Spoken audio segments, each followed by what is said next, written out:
సరే, దేవుడు మనకిచ్చినటువంటి సమయాన్ని మరి మనము వాడుకొని దేవుని మనం స్తుతించాలి. మరి ముఖ్యంగా సంఘమంతా క్షేమంగా ఉన్నారా? అందరూ క్షేమంగా ఉన్నారా? అందరూ సంతోషం ఉన్నట్టయితే చేతులు లేపండి. ప్రైజ్ ది లార్డ్, హల్లెలూయా. సరే, దేవుడు మనకు మంచి తరుణం ఇచ్చాడు కనుక మరి మీరు కూడా సంఘమంతా మరి సేవకులతో సహకరిస్తూ మరి ఈ గత 2-3 రోజుల నుంచి మరి ప్రభు కొరకు నిద్రాహారాలు కూడా మానుకొని పెందలకడనే లేచి వచ్చి మరి మందిరంలో ఉండి దేవుణ్ణి స్తుతిస్తున్నారంటే నాకు చాలా సంతోషం. ప్రైజ్ ది లార్డ్, హల్లెలూయా, హల్లెలూయా. సరే, మరి ఇది మనకు మట్టల ఆదివారం అని మనకు తేలిక ఉన్నది కనుక మరి మట్టల ఆదివారంలో మరి విమోచన, ఎందుకంటే లోకంలో ఉన్న వారిని విమోచన కొరకు బైబిల్ గ్రంథంలో మన ప్రభువారు మనకు రాసిండు. దేవుని స్తోత్రం కలుగుగాక, హల్లెలూయా. దయచేసి మీ దగ్గర బైబిల్ ఉన్నట్టయితే మార్కు సువార్త 11 దయచేసి చూడండి.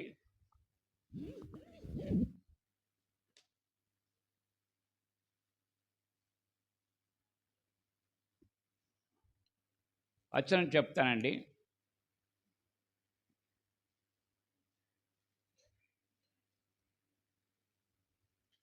వచనం చెప్తానండి. 11వ అధ్యాయము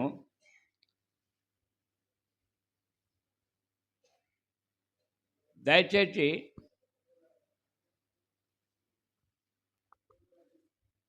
శిష్యులతో కొంత పని అప్పచెప్పినట్టు చూస్తున్నాం దేవుడు యేసయ్య. దయచేసి 11వ అధ్యాయము అక్కడ మొదటి వచనం చదవండి, సాయం చేయండి. వారు యెరూషలేమునకు సమీపించి ఒలీవల కొండ దగ్గరనున్న బేతనియాను గ్రామములకు వచ్చినప్పుడు ఆయన తన శిష్యులలో 2 చూచి, మీ ఎదుటనున్న గ్రామమునకు వెళ్ళుడి, అందులో మీరు ప్రవేశింపగానే కట్టబడి ఉన్న ఒక గాడిద పిల్ల కనబడును, దాని మీద ఏ మనుషుడును ఎప్పుడునూ కూర్చుండలేదు, దానిని విప్పి తోలుకొని రండి. ఎవడైనాను మీరెందుకు ఇలాగూ చేయుచున్నారని మిమ్మల్ని అడిగిన ఎడల అది ప్రభువునకు కావాల్సి ఉన్నదని చెప్పుడి. తక్షణమే అతడు దానిని ఇక్కడికి తోలి పంపునని చెప్పి వారిని పంపెను. వారు వెళ్ళగా వీధిలో ఇంటి బయట తలవాకిట కట్టబడి ఉన్న గాడిద పిల్ల ఒకటి వారికి కనబడెను. దానిని విప్పుచుండగా అక్కడ నిల్చున్న వారిలో కొందరు, మీరేమి చేయుచున్నారు? గాడిద పిల్లను ఎందుకు విప్పుచున్నారని వారిని అడిగిరి. అందుకు శిష్యులు యేసు ఆజ్ఞాపించినట్టు వారితో చెప్పగా వారు పోనిచ్చిరి. చాలండి. ప్రైజ్ ది లార్డ్, హల్లెలూయా. ఇక్కడ ఏమన్నంటే గాడిద పిల్లను విప్పుచున్నారు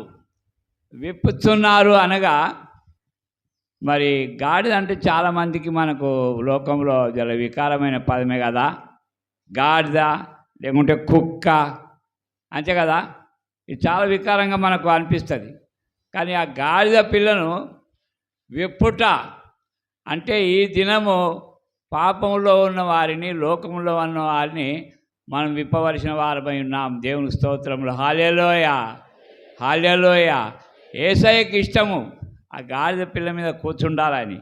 అయితే ఇక్కడ చూసినట్లయితే చూడండి, 7వ వచనం చదవండి దయచేసి. వారు ఆ గాడిద పిల్లను యేసునొద్దకు తోలుకొని వచ్చి తమ బట్టలు దానిపై వేయగా ఆయన దాని మీద కూర్చున్నెను. అనేకులు తమ బట్టలను దారి పొడుగునను పరిచిరి. కొందరు తాము పొలంలో నరికిన కొమ్మలను పరిచిరి. మరియు చాలండి, ప్లీజ్. హల్లెలూయా, హల్లెలూయా. ఏం పరిచిండ్రు యేసయ్యకు? అయ్యా అమ్మా, ఏం పరిచారు? ముందు బట్టలు పరిచారు. బట్టలు అంటే ఆధ్యాత్మికంగా రక్షణ అని సాదృశ్యం. ఇక్కడ రక్షణ కావాలని కోరుకుంటున్నట్టుగా వాళ్ళని చూస్తున్నాం. బట్టలు మార్చారు. ఎందుకు? ఆయన ఊరేగింపు చేస్తూ ఉన్నారు. గాడి మీద కూర్చోబెట్టి నడిపిస్తూ ఉన్నారు. తర్వాత తమాములు బట్టలు లేని వాళ్ళు ఏం చేస్తారు? ఇప్పుడు బీదవారు ఉన్నారనుకోండి, ఒక దుశ్శాల లేదు, ఒక శ్రద్ధలు లేదు, ఏం చేస్తారు? ఇక పొలంలో నరకబడినటువంటి కొమ్మలం కూడా తీసుకొచ్చి పరిచిండ్రు, నడిపిస్తూ ఉన్నారు. గాడి మీద కూర్చుండబెట్టి యేసయ్యను నడిపిస్తూ ఉన్నారు, ఊరేగింపు చేస్తూ ఉన్నారు. మనం కూడా ఈ దినాల్లో ఊరేగింపు చేస్తాం కదా. దేవుని స్తోత్రం, హల్లెలూయా, హల్లెలూయా. కాబట్టి ఏమంటున్నారు దయచేసి చూడండి, అటే కంటిన్యూ చేయండి. మరియు ముందు వెలుచుండిన వారు ముందు వచ్చుచుండిన వారును జయము ప్రభు పేరట వచ్చువాడు స్తుతింపబడును గాక. వచ్చుచున్న మన తండ్రి అయిన దావీదు రాజ్యము స్తుతింపబడును గాక. సర్వోన్నతమైన స్థలములలో జయము అని కేకలు వేయుచుండిరి. ఆయన యెరూషలేమునకు చాలండి. ప్రైజ్ లార్డ్, ప్రైజ్ లార్డ్, హల్లెలూయా. అయితే గాడికి విలువ ఎట్లా వచ్చిందండి? గాడికి విలువ ఎట్లా వచ్చింది? ఒక మనిషి విలువ రావాలంటే ఒక హోదా ఉంటేనే వస్తుంది. ఏమి మొదటి అక్షరం ఆవిడ రానటువంటి కొత్త క్యాండిడేట్ ఉన్నాడనుకోండి, గ్రామ సర్పంచ్ గెలిచిండు, వాడిని ఏమని పిలుస్తాము? సర్పంచ్ గారు అంటాము, కనబడితే నమస్తే అంటాము, మాట్లాడతాము, గౌరవిస్తాము. దేన్ని బట్టి అమ్మా? దేన్ని బట్టి? పదవిని బట్టి కదా. పదవిని బట్టి మనము గౌరవిస్తూ ఉంటాం.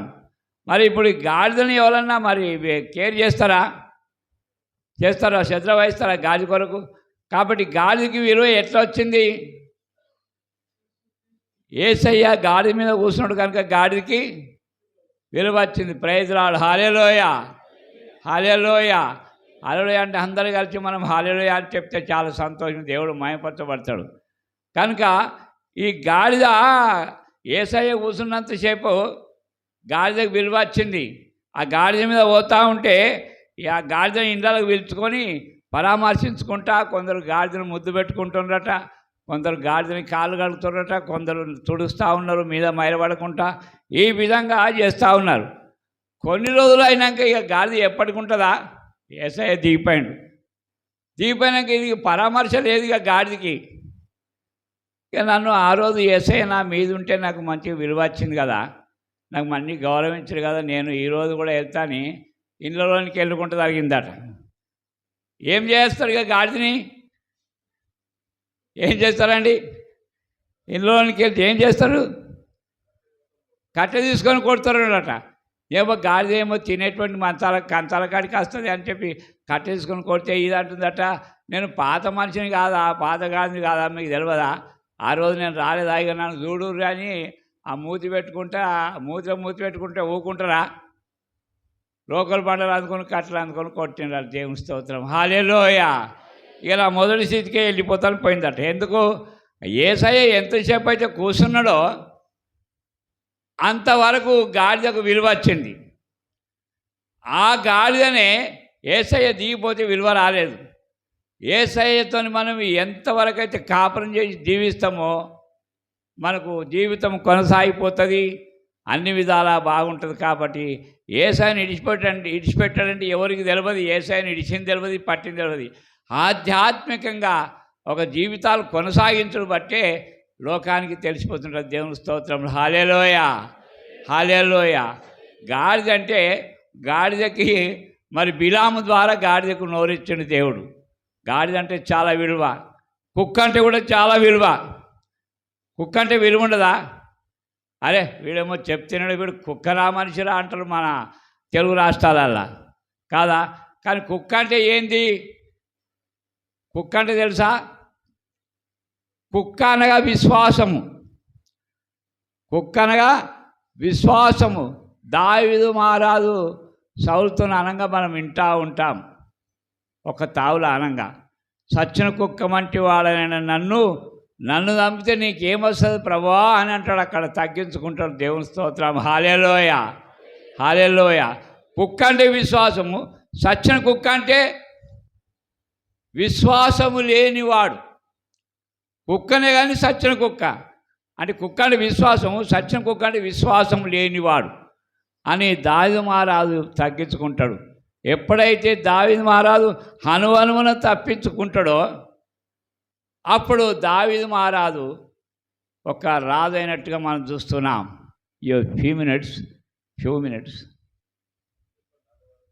Few few minutes and under 10 minutes additional also additional 10 minutes. Okay, thank you, praise the Lord, హల్లెలూయా హల్లెలూయా. కాబట్టి ఇక్కడ చూసినట్టయితే గాడిద విషయం చూసినట్టయితే గాడిదకు విలువ వచ్చింది. మరి మంచి సమరయుడు గాడిద మీద వస్తాడు. లూకా సువార్త దయచేసి చూడండి 10వ అధ్యాయము 34వ వచనము. మనం ఆ స్టోరీ అంతా చదవని అవసరం లేదు. ఎప్పటి నుంచో మీరు సనాతన నుంచి సంవత్సరాల నుంచి మీరు వింటే ఉంటారు. మీరు చాలా సీనియారిటీగా ఉన్నారు, చాలా ఆరితేరిన వారు, వాక్యంలో ప్రార్థనా పరులే. కానీ నేను జ్ఞాపకం చేస్తున్నా 34 చదవండి దయచేసి. అతనిని చూచి అతని మీద జాలిపడి దగ్గరకు పోయి నూనెయు ద్రాక్షారసమును పోసి అతని గాయములను కట్టి తన వాహనం మీద ఎక్కించి ఈ యొక్క పూట కూలవాని ఇంటికి తీసుకొని పోయి. అయ్యా మంచిదండి ప్లేస్.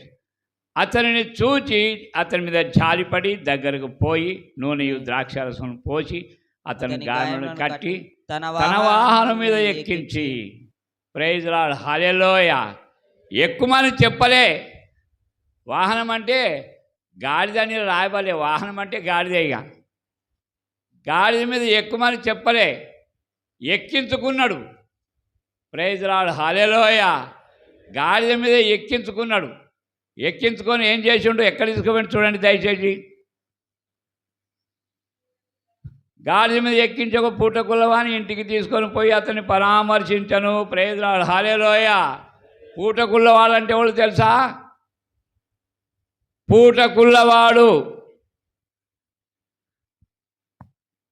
పూటకుల్లవాడు అనగా పరిశుద్ధాత్ముడు. దేవుని స్తోత్రములు, హల్లెలూయా.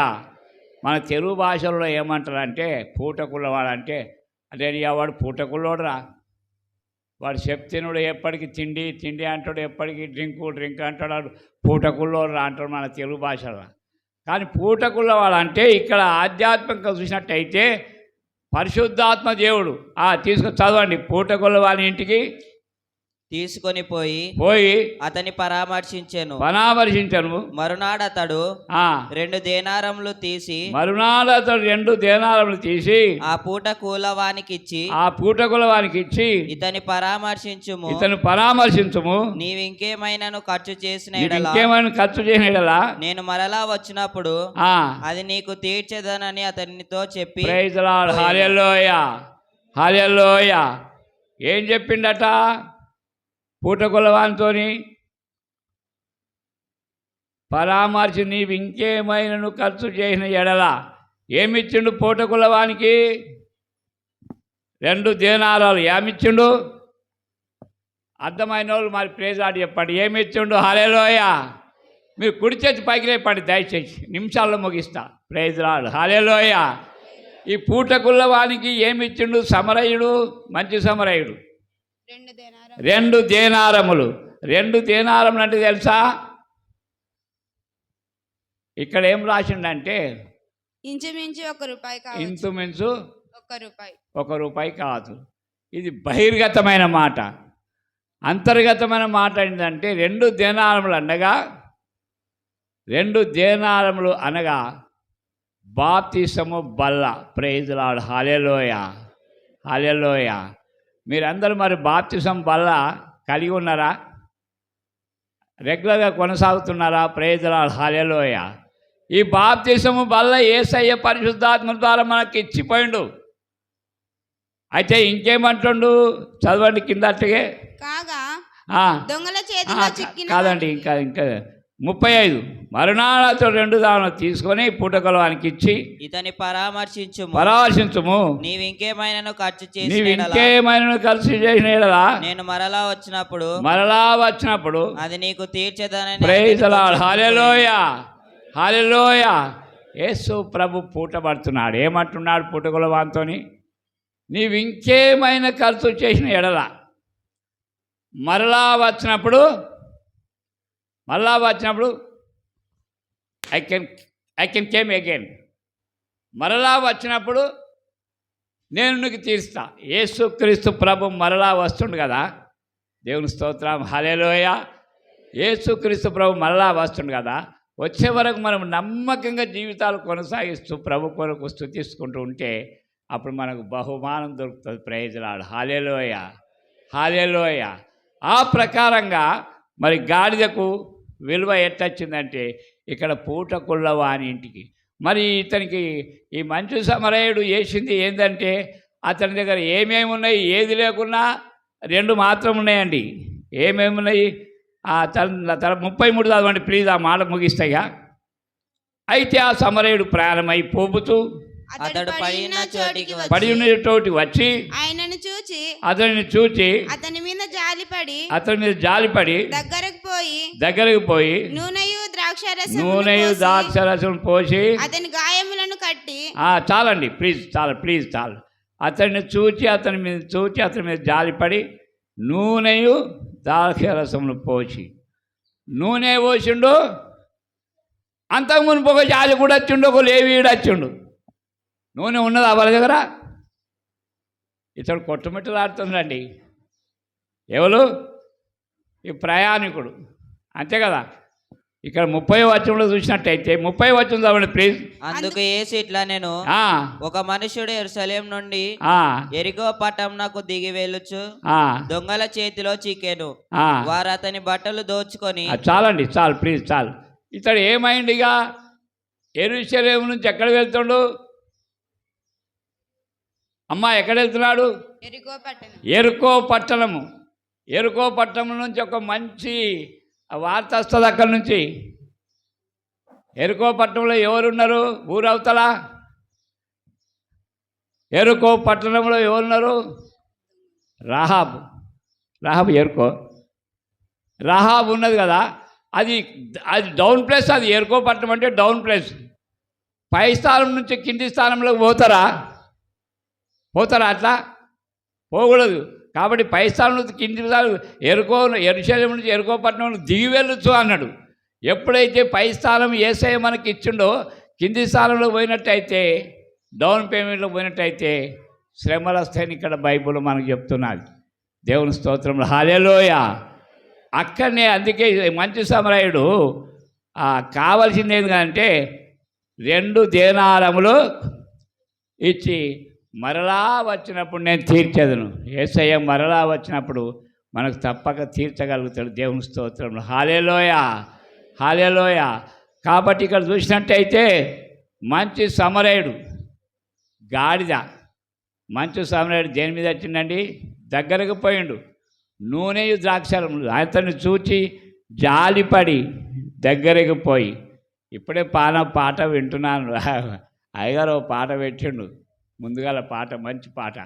ఆ పాట పెడితే పాట విన్న కొద్దీ ఇక నాకు ఎక్కడనో మనసు పోతుంది. ఇక ఇక్కడ లేదు. ఆ ప్రకారంగా మీనింగ్ ఉన్నది. కాబట్టి మనకు ఆ ప్రకారంగా మనం ప్రభువులో ఉంటే మనకు గొప్ప మేలు.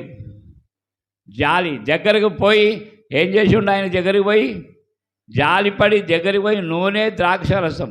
నూనె ఉన్నది ఆయన దగ్గర, ద్రాక్షారసం ఉన్నది. ఈ 2 ఉంటే చాలండి, ఎక్కడ పోయినా పరకేం లేదు. నూనె అనగా పరిశుద్ధ ఆత్మ, ద్రాక్షారసం అనగా యేసుక్రీస్తు రక్తం. ఈ మంచు సమరయుడు ద్రాక్షారసం ఉన్నది, నూనె ఉన్నది, పరిశుద్ధాత్మ దేవుడు ఉన్నాడు, ద్రాక్షారసం ఉన్నది. కానీ అంతకుముందు వచ్చినటువంటి ఉన్న వారు ఉన్నారు కదా, యాజకుడు లేవీడు ఉన్నారు కదా, వాళ్ళ దగ్గర నూనె లేదు, వాళ్ళ దగ్గర ద్రాక్షారసం లేదు. యేసయ్య ప్రేమ లేనిది పక్క పొన్ను వెళ్ళిపోతారు. యేసయ్య ప్రేమ ఉంటే దగ్గర వచ్చి కవరించుకుంటారు. దేవుని స్తోత్రం హల్లెలూయా. ఈ గాడిని విప్పిండ్రు శిష్యులు. కాబట్టి గాడిని కట్ట నుండి మనం విప్పాలి. దేవుని స్తోత్రం కలుగుగా హల్లెలూయా. మనది ఒక ఒడంబడిక. మనం ఇంకొక ముఖ్యమైన పండుగలో ప్రవేశిస్తున్నాం, ఈస్టర్ సండే. తర్వాత గుడ్ ఫ్రైడే వస్తుంది కదా. గుడ్ ఫ్రైడే ఎవరికి? గుడ్ ఫ్రైడే గుడ్ అంటే ఏంది? మంచిది. మరి ఎవరికి యేసయ్య ప్రారంభపెట్టాడు, అది మంచిదా? కాదండి. అలనాడు ఆ కాలంలో 2000 ఏళ్ళ కింద యూదులు దాన్ని తర్జుమా చేసి దాన్ని అవలంబించి చేసి మీనింగ్స్ లెంకి దాన్ని అమల్లో పెడితే రోమా ప్రభుత్వము ఆ కాలంలో అమలు పెట్టిండ్రు. కాలంలో అదే నడుస్తూ ఉన్నది. అసలు చెడ్డ సమాచారమే అది, కానీ గుడ్ ఫ్రైడే ఆ యేసయ్యకు పానం పెట్టిండు, బ్యాడ్ ఫ్రైడే అయింది కానీ మనకు గుడ్ ఫ్రైడే ఇచ్చిండు. దేవుని స్తోత్రం. హల్లెలూయా, హల్లెలూయా. ఈస్టర్ సండే పునరుత్థాన దినం, అది కూడా మనకు వస్తుండే. యేసయ్య మనకి ఇచ్చిండు. ఎంత మంచి టైం అండి ఇది. దేవుని స్తోత్రం. హల్లెలూయా, హల్లెలూయా. మరి గత 3 రోజుల నుంచి ఆయాసంతో, ఎందుకంటే దేవుని మీద ప్రేమ కలిగి ఆయాసంతో మీరు ప్రతిరోజు పెందలకలు చేసుకుంటూ వచ్చి మందిరంలోకి వచ్చి దేవుని స్తుతిస్తున్నారు, ఆరాధిస్తున్నారు, దైవ సేవకులకు సహకారిగా ఉంటున్నారు. అది చాలా సంతోషం అండి. మీకు వచ్చే బహుమానం మాత్రము రెడీ ఉన్నది. తలయందు భయభక్తులు గల వారి నిమిత్తము ఆయన దాచి ఉంచిన మేలు ఉన్నదా? జ్ఞాపకం ఉన్నదా? తలయందు భయభక్తులు గల వారి నిమిత్తం ఆయన దాచి ఉంచిన మేలు ఎంతో గొప్పది. దేవుడిచ్చేదానికి పరిమితం లేదండి. యేసయ్య మనకి ఇచ్చేదానికి పరిమితం లేదు, గింత గంత లేదు. ఉద్యోగం చేస్తూ ఉంటావు, ప్రమోషన్ పోయిన కొద్ది జీతం పెరుగుతుండొచ్చు, ఒకవేళ చెడ్డ పనులు చేస్తే మళ్ళీ రిమూవ్ అయిపోతుండొచ్చు. కానీ యేసయ్య ఇచ్చేది అట్లా కాదు, పరిమితం లేదు. తలయందు భయభక్తులు గల వారి నిమిత్తం ఆయన దాచి ఉంచిన మేలు ఎంతో గొప్పది. నరుల ఎదుట నిన్ను ఆశ్రయించిన వారి నిమిత్తము ఆయన చేసే మేలు ఎంతో గొప్పది. దాచిపెట్టిండు యేసయ్య మనకు యేసయ్య దాచిపెట్టిండు. మన యేసయ్య దగ్గర ఉన్నదో లేదో ఏం చేస్తా మనం రొమ్ము కొట్టుకోవాల్సిన పనేం లేదు. సంఘముకి ఇచ్చేటి బహుమానం అంతా ఎవరి దగ్గర ఉన్నదండి? ఎవరి దగ్గర ఉన్నది? ప్రైజ్ లార్డ్, హల్లెలూయా. ఎవరి దగ్గర ఉన్నది? యేసయ్య దగ్గరనే ఉన్నది, అంతే కదా. కానీ మనం మౌనంగా ఉండవలసిన పని లేదు. సంఘం మరి ఆదివారంలో దేవుని దగ్గరకు వచ్చేటప్పుడు, మందిరంకి వచ్చేటప్పుడు కూడా సమయానుకూలం పాటిస్తే బాగుంటుంది. సంఘం అంతా నిండా వాక్యం చూసాం కదా. యేసయ్య ఏం ప్రార్థన చేస్తుండు? యోహాను సువార్త 17లో, ప్రభువా తండ్రి, వీరు మానయందు ఏకమనై ఉండవలనని నేను ప్రార్థించటం లేదు, కానీ వారి వాక్యం వలన వారు ఒకరితో ఒకరు ఏకమై కొనసాగించి ఆత్మను పొందాలని వారి కొరకే ప్రార్థిస్తున్నాను, కానీ లోకం కొరకు ప్రార్థించట్లేదు. ప్రైజ్ లార్డ్, హల్లెలూయా. సంఘం కొరకు యేసయ్య ప్రార్థిస్తుండు, కానీ సంఘం యేసయ్యని అడుగుతలేదు. లోకంలో చూసినట్టయితే సంఘం కూడి అడగాలి. వ్యక్తిగతమైన ప్రార్థన వేరు, సంఘం కలిసి ఉండి దేవుని ప్రార్థించుట వేరు. సంఘం కూడి ప్రార్థిస్తే ఏమని మనకు తెలుసు కదండి. పేతురుకి ఏమొచ్చింది? ఆర్డర్, షూట్ ఆర్డర్ వచ్చింది. పేతురుకు షూట్ ఆర్డర్ వచ్చిందా లేదా? షూట్ ఆర్డర్ వచ్చింది. తేలికెళ్ళి తెల్లారితే పస్కా పండుగ నాడు ఒకవేళ పేతురును బయటకు తీస్తే ఏ రోజు రాదు, ఆయనను షూట్ చేసేందుకు కానూలు లేదు, రోమా ప్రభుత్వం కూడా ఒప్పుకోదు. కాబట్టి పస్కా పండుగ పిమ్మడ తీసుకురావాలని షూట్ ఆర్డర్ రెడీ చేస్తే అన్నీ జారైనాక మరి ఆరాధన చేస్తూ ఉన్నారు. ఇప్పుడు వాక్యమే చూపి ముగిస్తున్నా, కానీ అపోస్తల కార్యం 12లో 12 వచనం చూసినట్టయితే అనేకులు కూడి ప్రార్థన చేస్తున్నట్టుగా చూస్తున్నాం. వాళ్ళు ప్రార్థన చేస్తూ ఉన్నారు.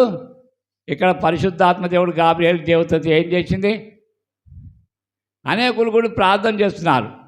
అపోస్తల కార్యం 12:12లో అనేకులు కూడా ప్రార్థన చేస్తే పేతురు చెరసాల నుంచి విడుదలయ్యేట్టుగా మనం చూస్తున్నాం. ప్రైజ్ లార్డ్, హల్లెలూయా. అలనాడు పేతురు చెరసాల నుంచి విడుదలైండు ప్రార్థన ద్వారా.